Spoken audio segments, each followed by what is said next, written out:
Hello everyone. Today we will discuss about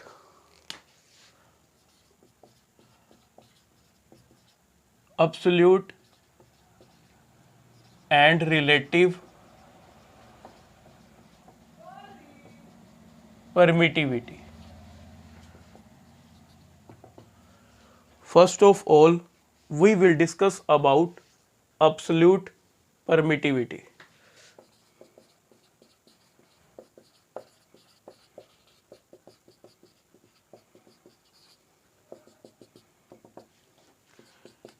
It is a property of medium that affects the Coulomb force between 2 point charges in the medium.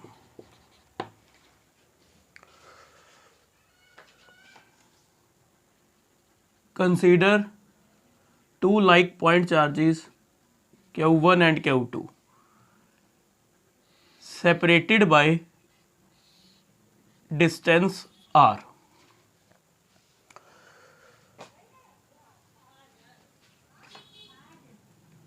If the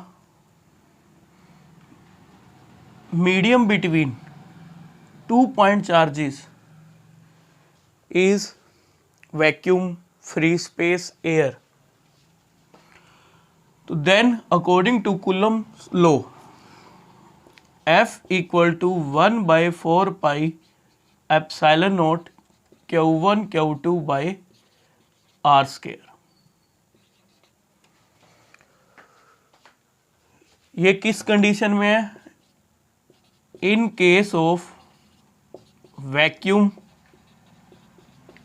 और air, या हम क्या बोल सकते हैं, free space.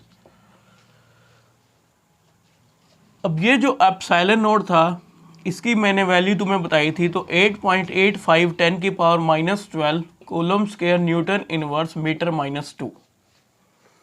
तो ये जो वैल्यू है ये क्या होती है? मिनिमम होती है। मिनिमम किस कंडीशन में होती है? क्योंकि ये कौन सी कंडीशन है? जब मीडियम क्या है? वैक्यूम हो, एयर हो या फ्री स्पेस हो।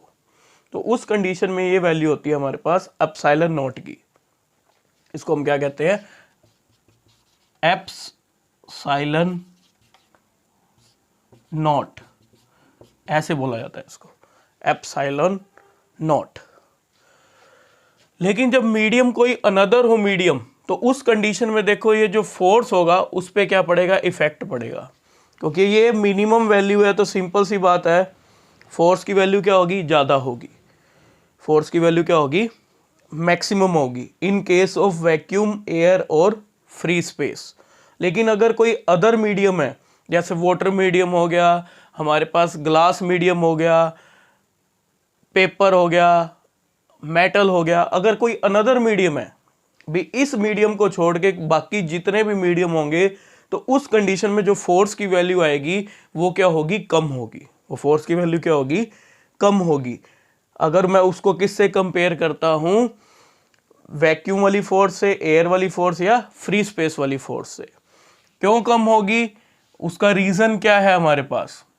जैसे मान लो मेरे पास कोई अब अनदर मीडियम है यहाँ पे, या कोई भी दूसरा मीडियम है इस मीडियम को छोड़ के, तो उस कंडीशन में क्या है भी, ये वाला जो चार्ज है यहां से, तो ये मान लो फोर्स कितनी भेज रहा है?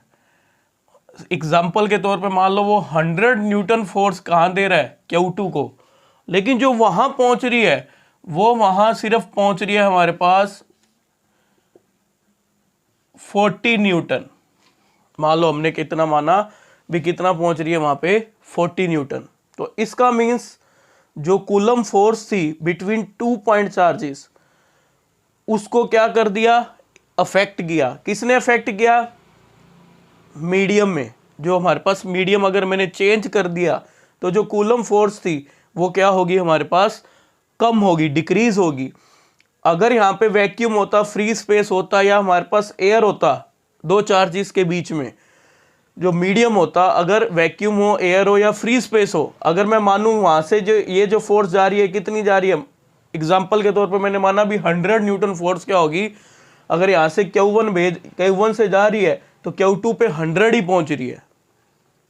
लेकिन इन कंडीशन अगर कोई दूसरा मीडियम आया हमारे पास, जैसे वाटर है, ग्लास मीडियम है या कोई एनी अदर मीडियम, इस मीडियम को छोड़ के, तब मैंने क्या देखा भी ये जो यहाँ से तो 100 जा रहा है लेकिन यहाँ कितना पहुंच रहा है 40 न्यूटन। तो इसका मीन्स इसी को हम क्या कहते हैं, एब्सोल्यूट, जो एब्सोल्यूट परमिटिविटी, यानी कि एक प्रॉपर्टी है मीडियम की जो क्या कर रही है, अफेक्ट कर रही है, किसको अफेक्ट कर रही है, coulomb force between 2 point charges in the medium. अब देखो इस चीज को और समझो, अगर मान लो मेरे पास कोई अनदर मीडियम है तो हमारे पास कुछ वैल्यूज भी होती हैं अनदर मीडियम के लिए। जैसे हमारे पास एप्सिलॉन, जैसे मैं कहूँ वाटर के लिए, अगर मैं कोई दूसरे मीडियम की बात करता हूँ, जैसे एप्सिलॉन W वाटर मीडियम के लिए, तो उस कंडीशन में जो एप्सिलॉन की वैल्यू होगी वो क्या होगी हमारे पास 7.12 मल्टीप्लाई 10 की power -10 coulomb square newton inverse metre -2, ये हमारे पास वैल्यू होती है। अगर मैं बात करूं ग्लास मीडियम की तो उसमें एप्सिलॉन की जो वैल्यू होगी, एप्सिलॉन की वो होगी 3.01 मल्टीप्लाई 10 की power -11 coulomb square newton inverse metre -2। अब देखो अगर मैं कोई दूसरा मीडियम ले रहा हूं तो ये जो वैल्यू आ रही है वो एप्सिलॉन नॉट वाली वैल्यू से क्या है, ज्यादा है। यानी कि जो मेरे पास एप्सिलॉन W देख रहा हूं वो ग्रेटर देन किससे है, एप्सिलॉन नॉट, क्योंकि यहाँ 10 की पावर -12 और यहाँ कितना है 10 की पावर -10, तो वैल्यू कौन सी ज्यादा होगी, एप्सिलॉन W वाली। ऐसी अगर मैं ग्लास वाली कंपेयर करूंगा किससे, एप्सिलॉन नॉट से, एप्सिलॉन नॉट, तो हमने क्या देखा भी ये वैल्यूज क्या है, ज्यादा है।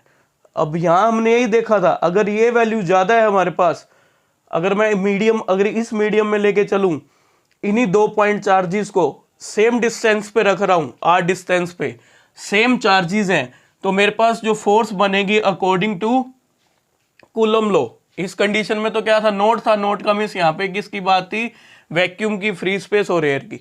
लेकिन अगर मैं कोई दूसरे मीडियम की बात करूं तो उस कंडीशन में मान लो मैं वाटर मीडियम की बात करता हूं तो वहां पे फोर्स को मैं कैसे लिखूंगा, FW, और यहाँ पे क्या आएगा 1/4 pi epsilon W Q1 Q2 divide में R स्क्वायर, तो उस कंडीशन में फोर्स ये बनेगी। अब यहाँ एप्सिलॉन W क्या है, ग्रेटर है किससे, एप्सिलॉन नॉट से, यानी कि एप्सिलॉन W की वैल्यू ज्यादा है, तो इसका मीन्स जो फोर्स होगी हमारे पास वो क्या हो जाएगी, कम हो जाएगी। इसका मीन्स मुझे ये चीज समझ आई, जो FW होगा वो क्या होगा हमारे पास, लेस देन होगा किससे, F वैक्यूम लिख सकते हैं, या हम F नॉट भी लिख सकते हैं, यहाँ पे क्या लिख सकते हैं, F नॉट।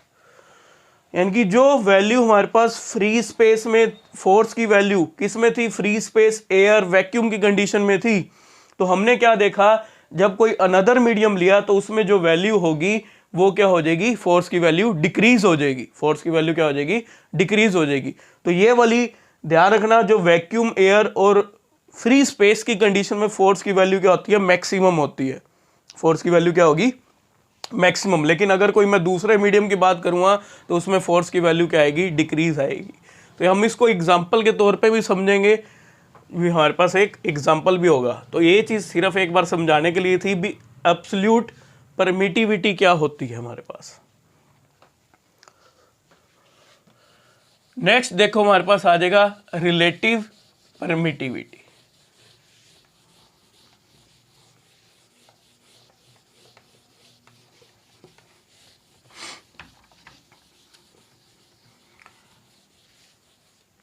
रिलेटिव परमिटिविटी जिसको हम रिप्रेजेंट किससे करते हैं, एप्सिलॉन R से, एप्सिलॉन R। और इसको हम ये भी ध्यान रखना, इसका दूसरा नाम क्या है, डाइलेक्ट्रिक कांस्टेंट भी कहते हैं। एक ही बात होगी अगर, क्योंकि रिलेटिव जो परमिटिविटी होती है ऑफ ए मीडियम वो इक्वल होती है किसके, dielectric constant of a medium, उसी मीडियम की बात। तो के वैल्यूज दोनों की क्या होती है, इक्वल होगी। तो इसलिए हम इसको रिलेटिव परमिटिविटी आ जाए या डाइलेक्ट्रिक कांस्टेंट आ जाए तो यही जो मैं डेफिनेशन बताऊंगा वही हमने वहां रिप्रेजेंट करनी है। अब देखो रिलेटिव परमिटिविटी को समझने के लिए देखो उसका पहले मैथमेटिकल फॉर्म क्या है।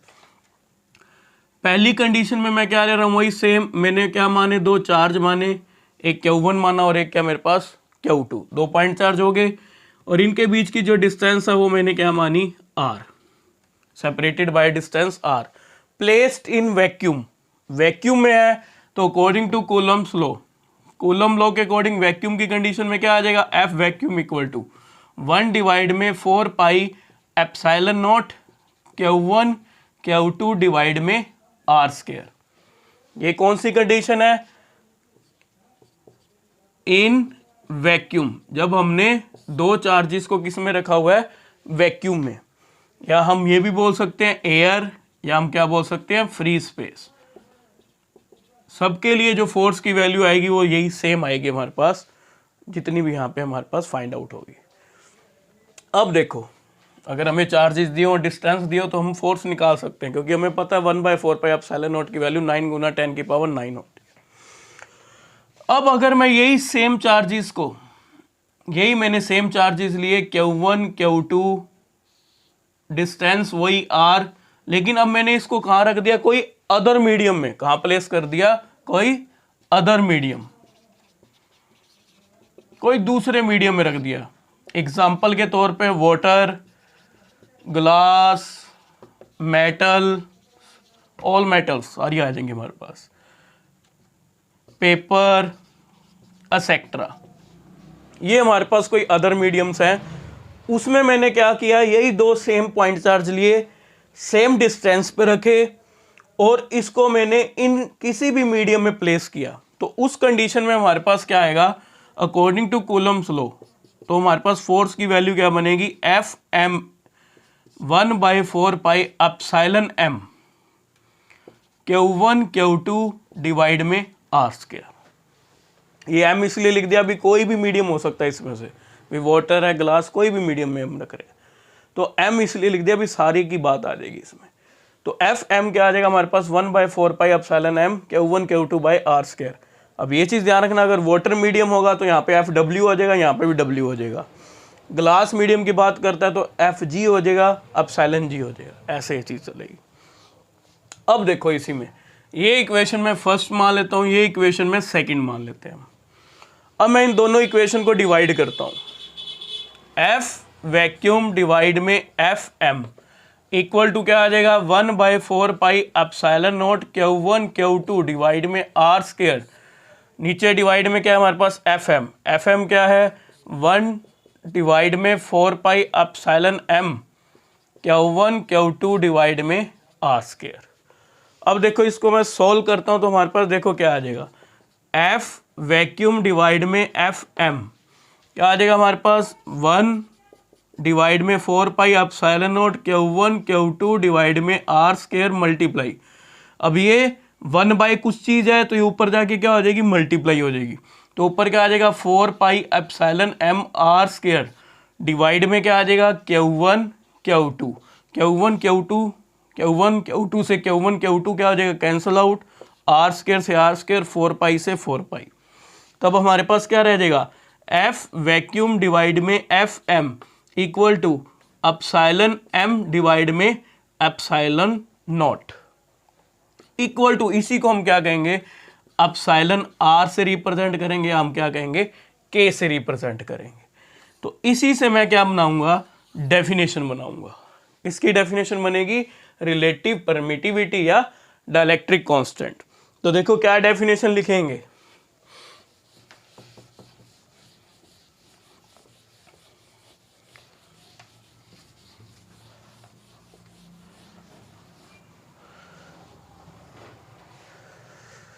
देखो हमारे पास क्या डेफिनेशन बन जाएगी, relative permittivity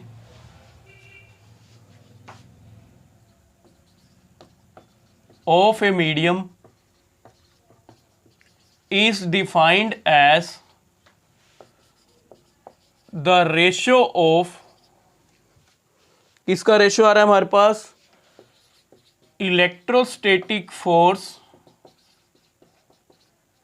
between any two point charges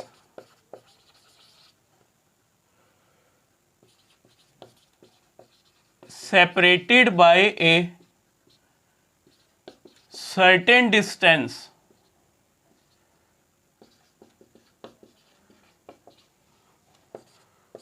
placed in vacuum और air.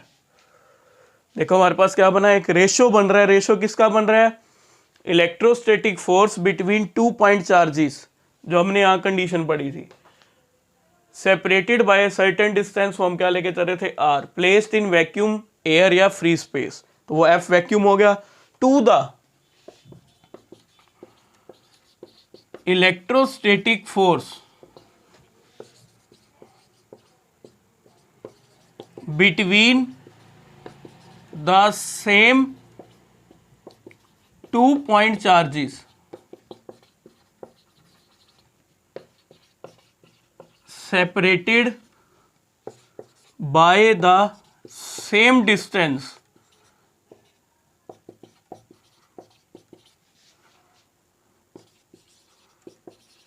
placed in the medium। देखो हमारे पास placed in the medium, इनकी यहाँ पे किसकी बात हो रही है, FM की। तो देखो वहां पे रेशियो किसका बन रहा है हमारे पास, electrostatic force between any 2 point charges separated by a certain distance placed in vacuum. तो ये वैक्यूम वाली कंडीशन में ये कौन सा आ रहा है मेरे पास, एफ नॉट की बात है, या एफ वैक्यूम भी बोल सकते हैं, तो मैंने पहले भी तुम्हें बताया। To the electrostatic force between the same 2 point charges, जो ऊपर लिए थे वही सेम चार्जेस होंगे, लेकिन सेपरेट किससे होंगे, वही बाय द सेम डिस्टेंस, जितना डिस्टेंस यहां था उतना distance, placed in the medium, जिस मीडियम की हम बात कर रहे हैं, तो वो यहाँ पे क्या आ जाएगी, फोर्स जो होगी यहाँ पे वो कौन सी होगी, एफएम वाली। तो इसी के रेशियो को हम क्या बोलते हैं, रिलेटिव परमिटिविटी, या हम क्या कह सकते हैं, डाइलेक्ट्रिक कांस्टेंट भी बोल सकते हैं। ऐसे हम इस टर्म्स में भी डेफिनेशन को हम डिफाइन कर सकते हैं। वो देखो कैसे करेंगे, ये भी लिख सकते हैं, हमारे पास क्या आ जाएगा, relative permittivity of a medium is defined as the ratio of, ratio किसका आ गया हमारे पास, absolute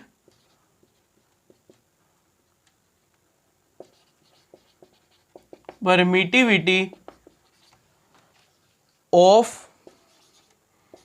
the medium to the absolute permittivity of free space। तो देखो हम इसको ऐसे भी डिफाइन कर सकते हैं, it is the ratio of, ratio किसका बना हमारे पास, absolute permittivity of the medium to the absolute permittivity of free space. तो इस टर्म में भी बता सकते हो और इस टर्म में भी बता सकते हो। तो रिलेटिव परमिटिविटी, या हम क्या बोल सकते हैं, dielectric constant of a medium भी बोल सकते हैं, ध्यान रखना ये चीज। अब इसी में देखो हमारे पास कुछ मीडियम होंगे, उसके लिए जो वैल्यूज होती है वो हमारे पास क्या होती है, कांस्टेंट हैं। कुछ वैल्यूज क्या होंगी हमारे पास, जो रिलेटिव परमिटिविटी है, या मैंने डाइलेक्ट्रिक कांस्टेंट बोला, कांस्टेंट का मीन्स क्या है, यानी वैल्यूज क्या है हमारे पास, कांस्टेंट होंगी। तो वो वैल्यूज क्या क्या है हमारे पास, अगर हम लेके चलें, जो इंपॉर्टेंट मीडियम है उसके बारे में मैं बात कर लेता हूं। जैसे फॉर एयर मीडियम के लिए जो डाइलेक्ट्रिक कांस्टेंट की वैल्यू होगी वो क्या थी, 1, या वैक्यूम आ जाए हमारे पास, या और वैक्यूम, तो उस कंडीशन में हमारे पास जो वैल्यू होती है के की, वो क्या होती है, 1। किसकी वैल्यू है ये, डाइलेक्ट्रिक कांस्टेंट। फिर देखो इसमें हमारे पास आगे कौन सा मीडियम, फॉर वाटर मीडियम के की वैल्यू होगी 80, ये फिक्स होंगी, ध्यान रखना। एट सर्टेन टेम्परेचर, टेम्परेचर के अकॉर्डिंग ये वैल्यूज़ क्या होंगी हमारे पास, फिक्स है, टेबल बनी हुई है, बुक्स में भी बनी हुई है और वैसे भी तो नोट्स में भी होंगी। तो तुमने जो मेन है वो तुम्हें मैं बता रहा हूँ। फॉर वाटर मीडियम के लिए हमारे पास के की वैल्यू क्या होगी 80।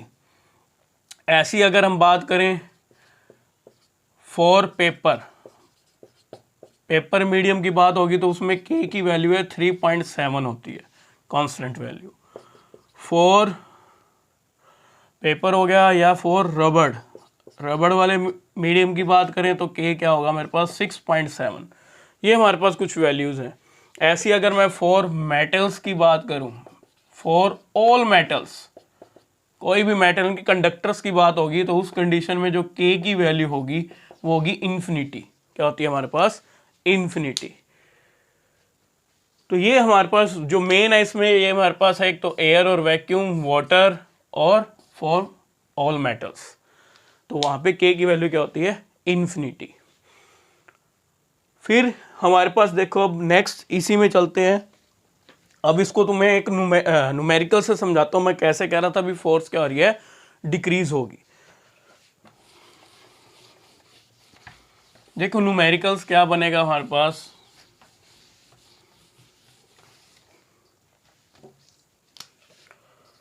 मान लो क्वेश्चन क्या आ सकता है, 2 point charges each of 1 coulomb separated by a distance 1 meter, separated by a distance 1 meter, experience a force of 9 multiply 10 की power 9 Newton.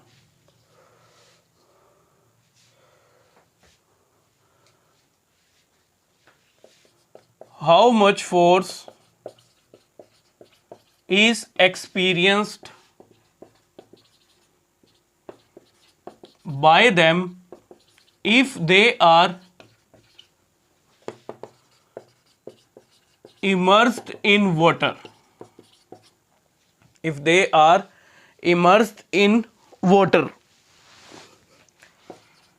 keeping the distance of separation between them same. ये हमारे पास question है। देखो अब इसका answer देखो या solution देखो हमारे पास क्या बनता है। क्या कह रहा है वो, 2 पॉइंट चार्ज है। मान लो एक पॉइंट चार्ज मैं मान लेता हूँ Q1 है और दूसरा क्या है हमारे पास Q2। ईच ऑफ 1 कूलम, दोनों कितने हैं 1 कूलम, यानी कि हमारे पास क्या हो गए, 2 इक्वल चार्ज हो गए। Separated by a distance 1 metre, यानी कि जो आर है वो कितना है 1 metre. Experience a force of, जो फोर्स की एक्सपीरियंस है वो कितना फोर्स एक्सपीरियंस करते हैं 9 मल्टीप्लाई 10 की पावर 9 न्यूटन। और अगर ये तुम्हें ध्यान हो तो ये हमने कंडीशन पढ़ी हुई है जब मैंने 1 कूलम को डिफाइन किया था। तो 1 कूलम में हम यही कहते थे भी जो 2 चार्जेस हैं हमारे पास, जैसे हमारे पास क्या 2 पॉइंट चार्ज, एक Q1 है Q2 है, दोनों पे चार्ज कितना है 1 कूलम, इनके बीच की जो डिस्टेंस है वो कितनी है 1 मीटर। तो उस कंडीशन में जो यहाँ फोर्स एक्सपीरियंस होती है वो कितनी होती है 9 मल्टीप्लाई 10 की पावर 9 न्यूटन, 9 मल्टीप्लाई 10 की पावर 9 न्यूटन। लेकिन कंडीशन क्या थी, इनको किस में प्लेस किया हुआ था, 2 चार्जेस को हमने वैक्यूम, या हम बोलते थे एयर, या हम क्या बोलते हैं फ्री स्पेस, उसमें रखा हुआ है। तब हमारे पास ये कंडीशन आती थी जो फोर्स एक्सपीरियंस होती थी 9 गुना 10 की पावर 9 न्यूटन। तो यहां तक हमें समझ आ गया न्यूमेरिकल क्या है। अब इसका मीन्स ये मेरे पास जो फोर्स है कौन सी वाली होगी, 2 चार्जेस को किस में रखा हुआ है वैक्यूम में, तो F वैक्यूम आ जाएगा, या हम इसको F नोट से भी रिप्रेजेंट करते हैं। तो कंफ्यूज मत होना, एक ही बात होती है। अब how much force is experience by them इन्हीं चार्जेस के द्वारा भी कितनी फोर्स एक्सपीरियंस होगी इफ दे आर, जब इनको किस में रख दिया हमने, वाटर मीडियम में, और keeping the distance of separation between them same, distance वही रखा जो पहले वाली कंडीशन थी, वही सेम चार्जेस है, डिस्टेंस वही है, लेकिन अब इसको किस मीडियम में रख दिया, वाटर मीडियम में। तब हमने ये देखना भी उस पर क्या इफेक्ट पड़ेगा फोर्स पे, यानी कि FW हमें फाइंड आउट करना है। और हमें पता भी, मैंने तुम्हें वैल्यू लिखवाई थी, वो वैल्यू क्या थी हमारे पास, और उन्होंने ये दी हुई है यहाँ पे, ध्यान रखना, यहाँ पे उन्होंने डाइलेक्ट्रिक कांस्टेंट फॉर वाटर वो हमें बताया हुआ है, वो कितना है 80, ये हमें दिया होगा। तो नहीं दिया हो तो तुम्हें ध्यान रखना पड़ेगा भी ये वैल्यू कितनी है। वैसे न्यूमेरिकल पर्पस में चीज़ दी होती है, हमें गिवन होगी। तो अब K की वैल्यू कितनी है 80, क्योंकि वाटर मीडियम की बात कर रहे हैं तो डाइलेक्ट्रिक कांस्टेंट कितना होता है 80। अब वैक्यूम F0 F वैक्यूम वो कितना है 9 × 10⁹ न्यूटन। अब देखो हम फॉर्मूला अप्लाई कर सकते हैं। अभी हमने देखा था जो F वैक्यूम डिवाइड में FW, यानी कि जहां पे मैं FM लिख रहा था, अब मीडियम कौन सा है वाटर, तो हम क्या लिख देंगे M की जगह W, तो FW इक्वल टू क्या आ गया मेरे पास K। अब यहां से मुझे क्या फाइंड आउट करना है FW, तो FW किसके इक्वल आ जाएगा, F वैक्यूम डिवाइड में K। देखो ये FW इधर आ जाएगा, K इधर ले आएंगे, हम कर दिया हमने क्रॉस मल्टीप्लिकेशन, तो ये FW इधर ले आएंगे, K हम इधर ले आएंगे, तो हमारे पास FW क्या आ जाएगा, FW किसके इक्वल बन जाएगा, F वैक्यूम डिवाइड में K। अब F वैक्यूम हमें पता है कितना है हमारे पास, FW equal to F vacuum की वैल्यू कितनी है 9 × 10⁹ न्यूटन डिवाइड में K की वैल्यू कितनी है 80। अब देखो तो अब इसको तुम सोल्व करोगे तो तुम्हारे पास वैल्यू बनेगी 1.125 × 10⁸ न्यूटन, ये वैल्यू बनेगी हमारे पास FW की। अब देखो, अब फोर्स देखो हमारे पास, जब हमारे पास वैक्यूम की कंडीशन थी तब ये वाला चार्ज इस चार्ज पे या ये वाला चार्ज इस चार्ज पे जो फोर्स लगा रहा था, एक्सपीरियंस हो रहा था, वो कितना हो रहा था 9 × 10⁹ न्यूटन। लेकिन जब इन्हीं दो सेम चार्जेस को सेम डिस्टेंस पे हमने किस में रख दिया, वाटर मीडियम में, तब हमने क्या देखा भी, अब जो फोर्स एक्सपीरियंस हो रही है वो सिर्फ इतनी हो रही है हमारे पास। अब देखो यहां से भी अब हमें समझ आ रहा है जो F0 होगा वो ग्रेटर देन किससे है FW, तो इसका मीन्स जो फोर्स हो गया उसको क्या कर दिया, डिक्रीज कर दिया कोई अदर मीडियम की, जब हमने उन दो चार्ज को किस में रखा, कोई अनदर मीडियम में। I hope you will understand. Thank you. Have a nice day.